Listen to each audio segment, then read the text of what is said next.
Welcome to the Romance of the Three Kingdoms podcast. This is episode 89. Last time, we left off in the middle of yet another conspiracy to overthrow Cao Cao. The conspirators attacked the camp of the royal guard in the capital Xuchang on the night of a major holiday.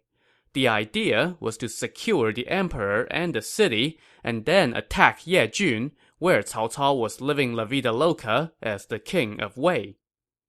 The rebels managed to wound the commander of the royal guard, Wang Bi, but he managed to slip away. First, he tried to find refuge at the home of his good friend Jin Yi, only to learn, by accident, that his friend was actually one of the conspirators. Shocked by this revelation, Wang Bi now turned and ran to the home of Cao Xiu, one of Cao Cao's nephews and officers. There, he told Cao Xiu about the coup, and Cao Xiu sprang into action. Donning his armor, he led about 1,000 soldiers out into the city and engaged in street fighting with the rebels. While this was going on, the city was being engulfed in cries of "Exterminate all of Cao Cao's traitors! Support the House of Han!" That, and flames. Lots and lots of flames. The fire even reached the Tower of the Five Phoenixes, where, according to the conspirators' plan, the emperor was supposed to be kept safe and sound so that he could make a public denunciation of Cao Cao, giving the uprising legitimacy. Oops, so much for that. Instead, the emperor was hiding deep inside his palace, while Cao Cao's people doggedly guarded the palace gates against any intruders. Or maybe, just maybe, a ragtag group of no-name conspirators and their house servants were not quite up to the task of cutting their way through the palace guards. And to make sure that this ill-conceived coup completely blew up in the conspirators' faces, an army loyal to Cao Cao arrived outside the city just now. It was led by Cao Cao's kinsman and trusted commander Xiahou Dun, who was stationed a couple miles outside the capital, and whose job it was to patrol the city. That night, when he saw fire flaring up inside the city, Xiahou Dun immediately brought his troops to help. Somehow, the conspirators didn't account for this, which kind of boggles the mind. I mean, even if you and your little band of house servants did somehow take the city, how were you going to hold out against a siege by a professional army 30,000 strong? Said professional army now surrounded the city and sent a force inside to reinforce Cao Xiu. So now, the conspirators, who only had about 1,000 untrained men, were going up against a much larger force made up of seasoned soldiers led by veteran generals. Yeah, this will not end well for the conspirators. The fight lasted until dawn. By then, the coup was dead, along with most of the rebels. The two lead conspirators, Geng Ji and Wei Huang, only had 100-some men left inside the city. Their three fellow conspirators, Jin Yi and the two Ji brothers, were supposed to provide reinforcement, but they had all been killed. Geng Ji and Wei Huang tried to flee from the city, but of course there's an army presently surrounding the capital, and the two of them were promptly captured alive, while the last remaining men were slaughtered.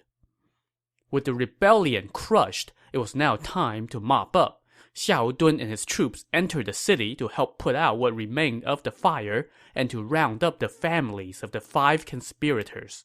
They then sent word to Cao Cao, letting him know what happened. Cao Cao sent back the following instructions. Execute the conspirators and their entire families in public. Then, bring all the court officials to the city of Yejun, where Cao Cao would deal with them personally. The first part of those instructions made sense, since exterminating entire clans is pretty much standard operating procedure when dealing with failed coups. But what's up with taking all the court officials to Yejun? What did they do? We'll find out soon enough. But first things first, the two remaining ringleaders of the coup were promptly taken to their public executions, and of course, like all the ringleaders of all the failed conspiracies before them, they did not go quietly. Instead, they cursed Cao Cao the whole way, promising to come back as ghosts and haunt him.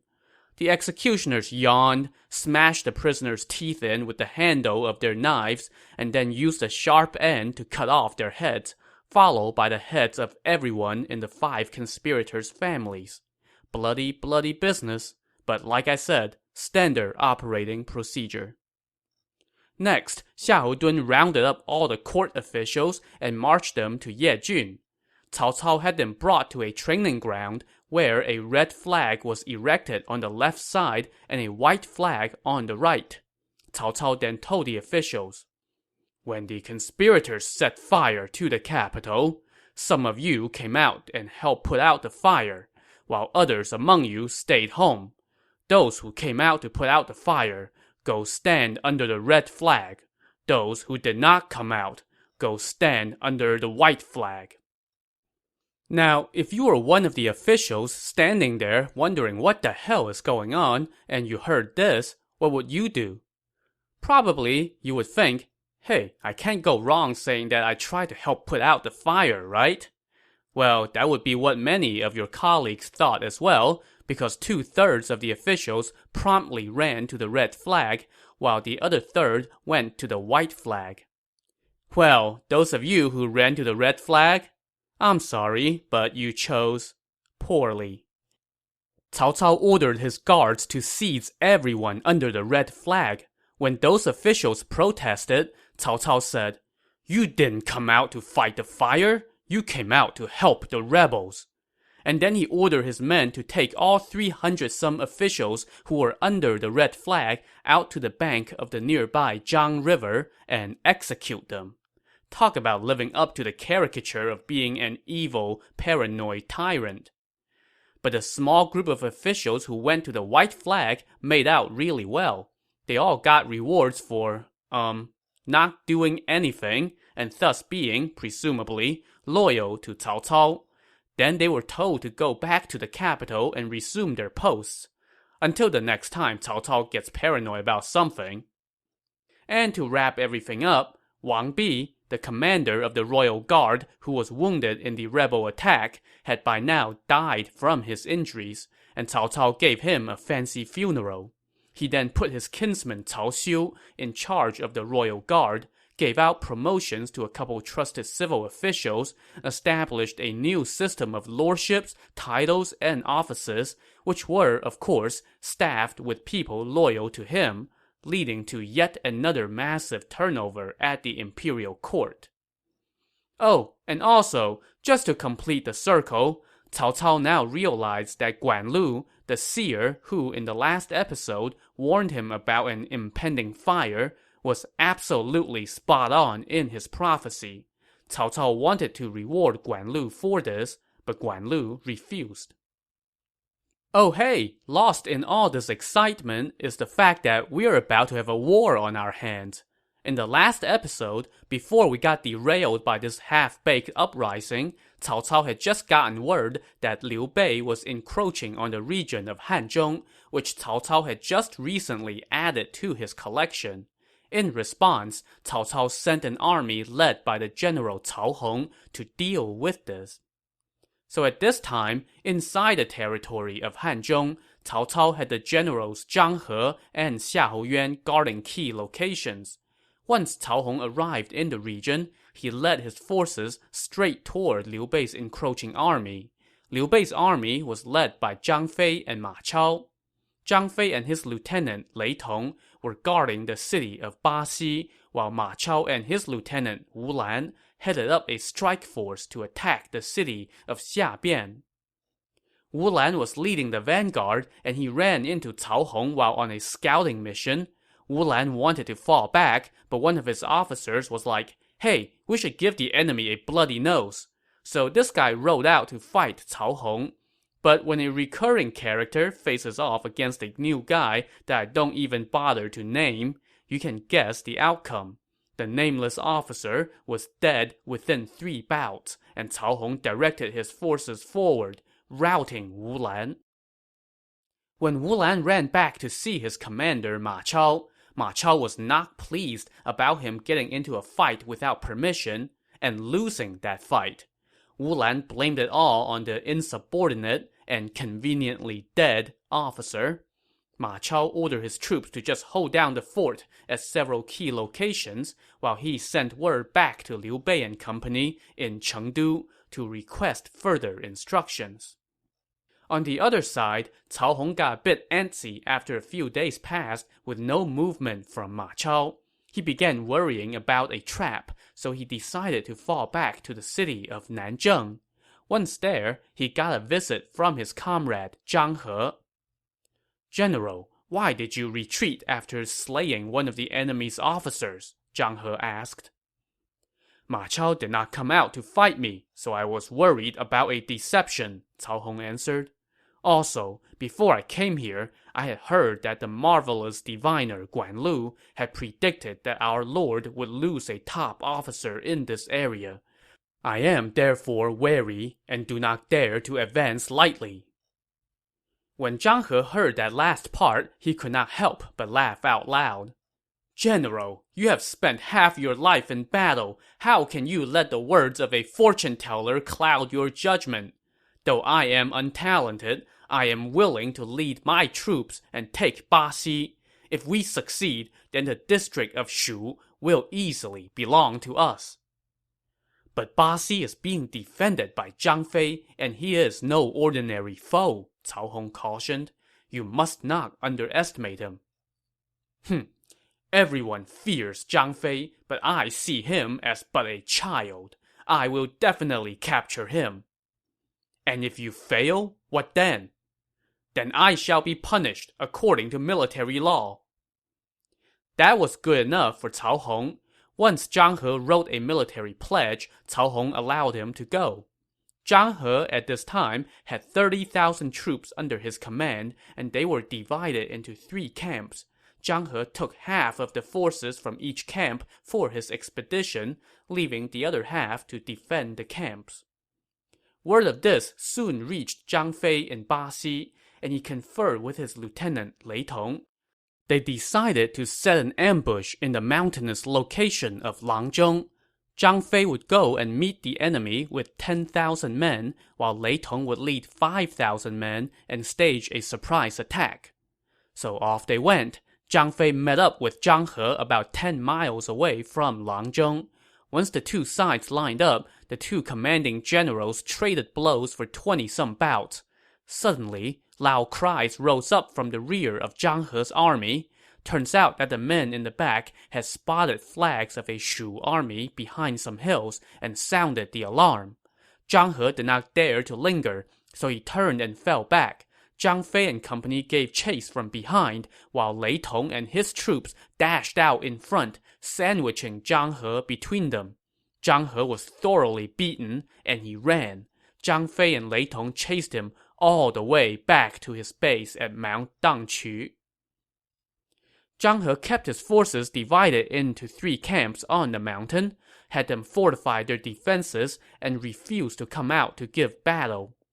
Zhang Fei set up his camp about 10 miles away. The next day, Zhang Fei went out to pick a fight, but Zhang He ignored him. Instead, Zhang He just sat atop the mountain, behind his strong defenses, ate, drank, and told his men to play very loud music to taunt Zhang Fei. No matter how much Zhang Fei and his soldiers cursed him, Zhang He simply refused to go down the mountain, so Zhang Fei had no choice but to return to camp. The next day, it was Lei Tong's turn to come challenge for battle, and once again, Zhang He refused to come down to fight.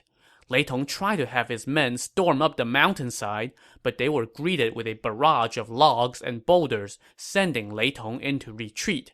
As he was falling back, troops from Zhang He's other 2 camps charged out and took a bite out of his forces. On the 3rd day, Zhang Fei was back, and once again, Zhang He refused to go out. Zhang Fei had his troops hurl all sorts of insults toward the top of the mountain, but they were returned in kind by Zhang He's men. And so it went on for 50-some days. After a while, Zhang Fei moved his camp to the foot of the mountain, where he spent every day drinking until he was hammered, cursing the enemy all the while.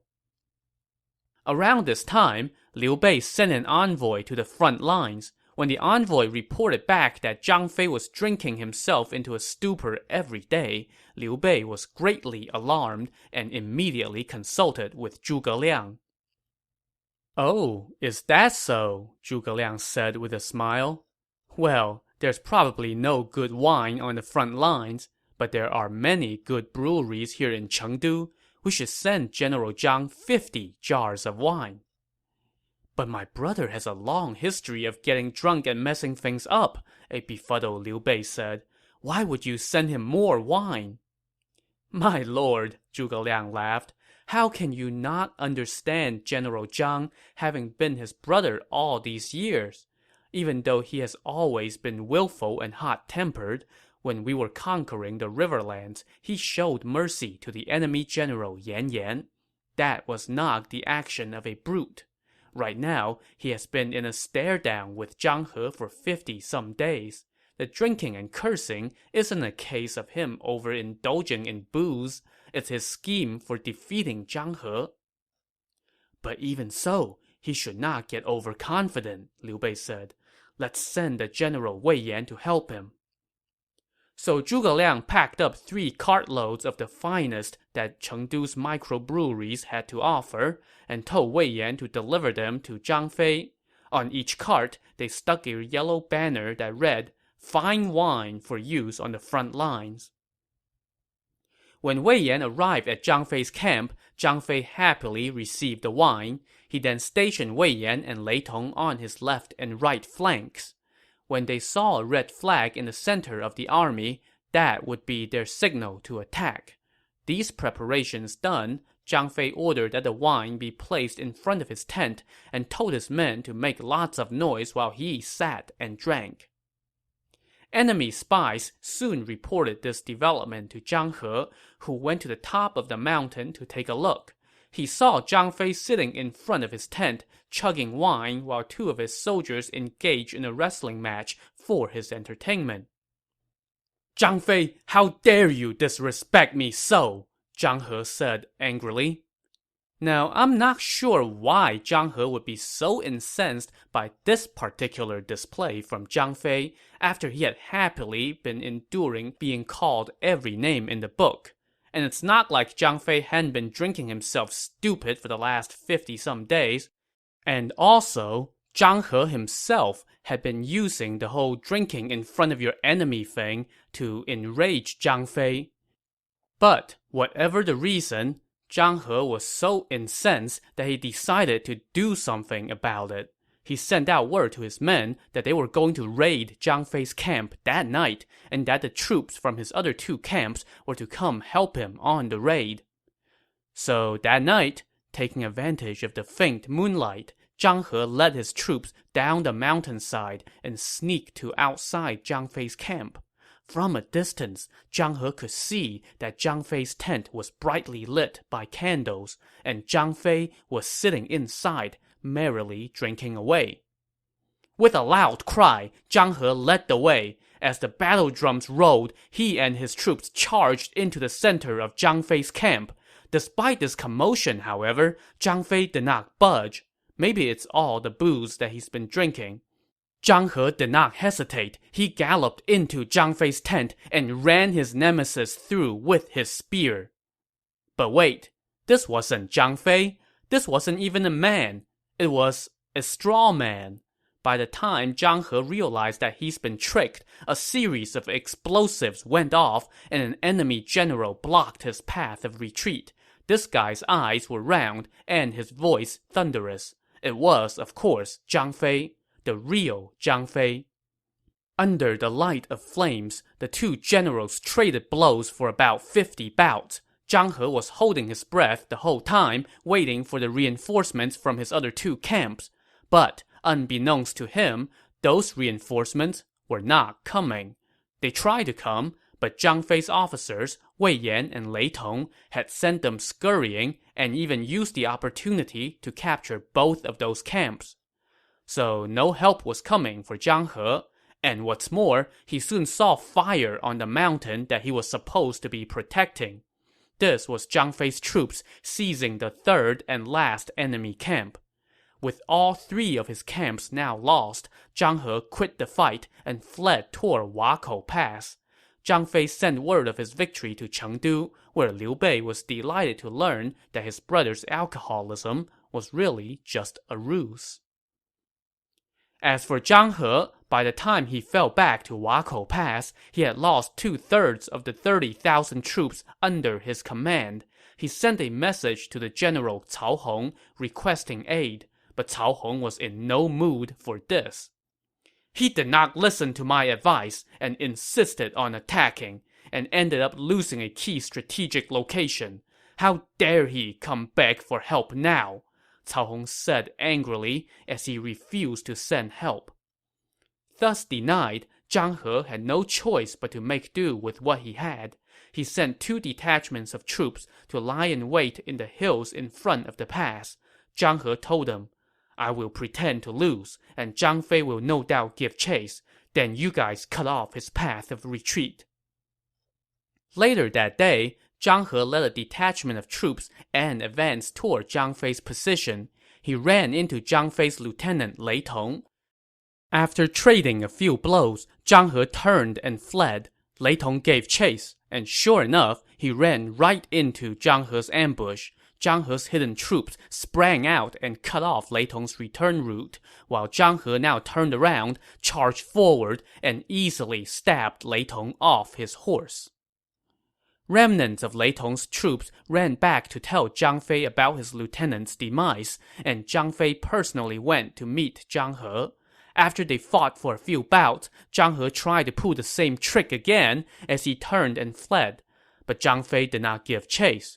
So Zhang He turned around and fought a few more bouts before turning and fleeing again. Of course, this was such an obvious trick by now that even Zhang Fei would not fall for it. I mean, dude, you just pulled the same thing like 5 minutes ago. Instead of giving chase, Zhang Fei returned to camp to talk it over with Wei Yan. "Zhang He used an ambush to kill Lei Tong and tried to trick me too," Zhang Fei said. "Why don't we give him a taste of his own medicine?" "How do we do that?" Wei Yan asked. "Tomorrow, I shall lead an army forward, while you lead some crack troops and trail behind. Once Zhang He's hidden troops make their move, you can split your forces and attack them. Fill a dozen or so carts with firewood and straws. Use them to block the back roads and set them on fire. I will use this opportunity to capture Zhang He and avenge Lei Tong." So the next day, Zhang Fei again marched forward with his army, and Zhang He again came out to meet him. After they fought for 10 bouts, Zhang He, incredibly, tried the same trick again as he feigned retreat. This time, Zhang Fei gave chase. Zhang He fought as he fled, leading Zhang Fei through the mouth of a canyon. Zhang He now turned his army around and engaged Zhang Fei in combat once again, waiting for his hidden troops to storm out and attack from Zhang Fei's rear. But of course, Zhang Fei had planned for this. The ambush was sprung, and Zhang He's hidden troops stormed out of hiding just in time for Wei Yan to arrive from behind them and flush them all into the canyon. Wei Yan now blocked the mouth of the canyon with his carts and set the carts on fire. Soon, the trees inside the canyon caught on fire as well, and Zhang He's troops were trapped amid thick plumes of smoke. Zhang Fei, meanwhile, led his own forces and stormed to and fro, wreaking havoc within the ranks of his trapped enemy. Pretty soon, Zhang He was routed, and all he could do was fight his way out of the canyon, flee back to Wakou Pass, and regroup his scattered troops, staying behind his walls. Zhang Fei and Wei Yan proceeded to lay siege to Wakou Pass for days, but to no avail. So Zhang Fei moved his army back a few miles, and then he and Wei Yan rode out with a few dozen men to scout out the back roads around the area. They spotted a few civilians who were carrying small bundles on their backs and clambering along the hillside, grabbing onto the vines. Those civilians are the key to our taking the pass, Zhang Fei said to Wei Yan as he pointed with his whip. Zhang Fei then told his soldiers, "Go ask those civilians to come see me. Be nice. Don't scare them." His men did as he asked, and when the civilians were brought to him, Zhang Fei summoned his rarely used nice voice to put their minds at ease. He then asked where they were from. "We are residents in Hanzhong," they said. "We are on our way home, but we heard that there's a war going on and the main road is blocked, so we are taking the long way home." "How far down this road is Wakou Pass?" Zhang Fei asked. "There is a back road that branches off to the rear of the pass," the civilians told him. Zhang Fei was delighted by this intel. He brought the civilians back to his camp and treated them to wine and food. He then told Wei Yan to lead a detachment of troops to attack the front of the pass, while Zhang Fei himself would lead the light cavalry and sweep around to the back. So they set out, with the civilians leading the way for Zhang Fei, who took with him 500 riders. Inside the pass, Zhang He was growing more restless with every day that passed without a relief force in sight. So when word came that Wei Yan was laying siege to the front of the pass, he promptly led his troops down the hillside to repel the enemy. But an urgent report soon came that fire had broken out in multiple spots on the backside of the pass, and that enemy soldiers had appeared out of nowhere. When Zhang He and his men hustled over to the back of the pass, they ran smack dab into Zhang Fei. Zhang He, caught off guard, was in no mood for a fight, so he fled along a back road. The road soon got too treacherous for his horse, and with Zhang Fei bearing down on him from behind, Zhang He panicked and abandoned his horse, scampering up the hillside to continue fleeing on foot. Luckily for him, he was able to slip away, but by now, he only had about a dozen men with him. At this point, Zhang He had no choice but to run back to the city of Nanzheng to see his commander Cao Hong. And remember, Cao Hong was against Zhang He setting out on this fool's errand from the beginning, so when he saw Zhang He crawling back with just a dozen men, out of the 30,000 that he left with, Cao Hong was incensed. "I told you not to go, but you insisted and even wrote a pledge," Cao Hong said. "Now you have suffered heavy losses. What are you doing back here? Why have you not killed yourself yet?" Cao Hong then offered to take care of that last part for Zhang He, as he ordered the guards to drag the defeated general outside to be executed. To see if Zhang He can get out of this with his head intact, tune in to the next episode of the Romance of the Three Kingdoms podcast. Thanks for listening.